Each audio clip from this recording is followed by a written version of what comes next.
السلام علیکم ورحمۃ اللہ وبرکاتہ۔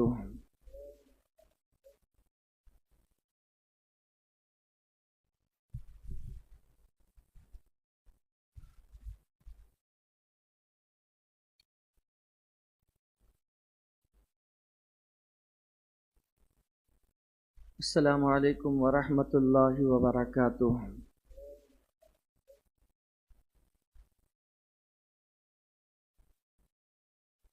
الحمد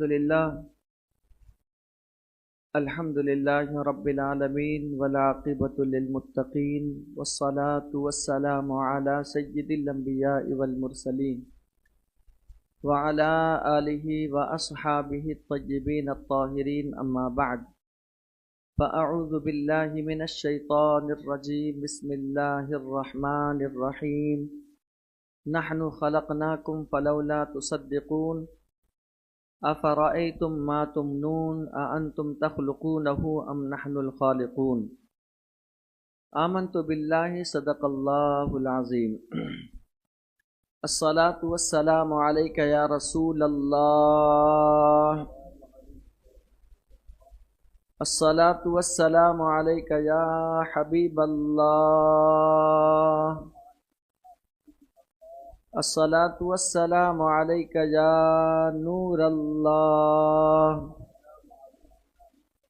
صلی اللہ تعالی علیک وسلم۔ میرے پیارے آقا صلی اللہ تعالی علیہ وسلم کے پیارے دیوانوں، اس دنیا میں مختلف قسم کے مذاہب اور اس کے ماننے والے موجود ہیں، لیکن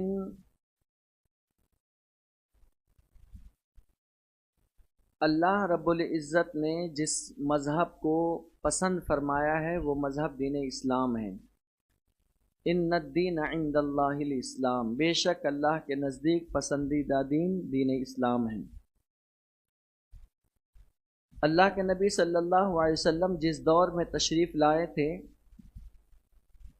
اس دور کے اندر بھی لوگ کسی نہ کسی خدا کو وہ مانتے تھے، لات و عزا کی شکل میں، منات کی شکل میں، اور کسی نہ کسی شکل میں وہ معبودان باطل ہی صحیح لیکن مانتے تو تھے۔ لیکن جیسے جیسے زمانہ بڑھتا گیا، ایک گروہ جس کو ملحدین کا گروہ کہا جاتا ہے، یہ ایسا گروہ ہے جس نے سارے خداؤں کا ہی انکار کر دیا۔ پہلے تو کچھ لوگ چند خدا کو مانتے تھے جو کہ صحیح نہیں ہیں۔ جب ایک اللہ وحدہ لا شریک کی طرف لوگوں کو دعوت دی گئی تو بعض ایسے بھی ہو گئے جو اس معبود برحق کا بھی انکار کرنے لگ گئے، اور یہ فتنہ پہلے کے دور میں کم تھا، لیکن آج کے دور میں یہ فتنہ بہت زیادہ بڑھتے چلا جا رہا ہے۔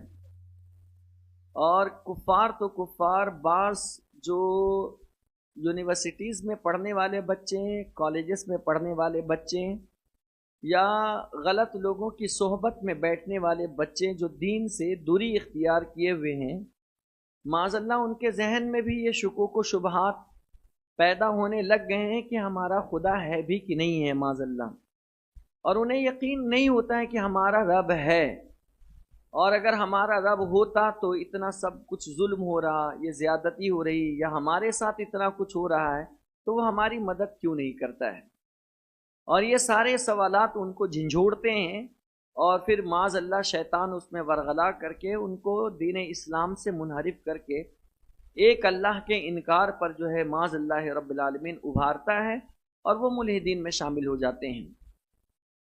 2 ہفتے مسلسل میں نے وجود باری تعالیٰ پر قرآن اور حدیث کی روشنی میں، بلکہ صرف قرآن کی ہی روشنی میں نے اب تک کے آپ کو اللہ کے وجود پر، اللہ کے ہونے پر میں نے دعوت دی ہے اور آپ کو بتایا ہے۔ آج بھی انشاءاللہ تعالیٰ میں قرآن کی ہی روشنی میں، کیونکہ ہمارے لیے سب سے بہترین اور اوتھینٹک چیز جو ہمارے لیے ہے وہ قرآن مقدس ہے، اور جن لوگوں کے دل میں بھی شکوک و شبہات پیدا ہوتے ہیں ان کے لیے بھی سب سے اوتھینٹک چیز اگر آج کے زمانے میں کوئی ہے تو وہ قرآن مقدس ہے۔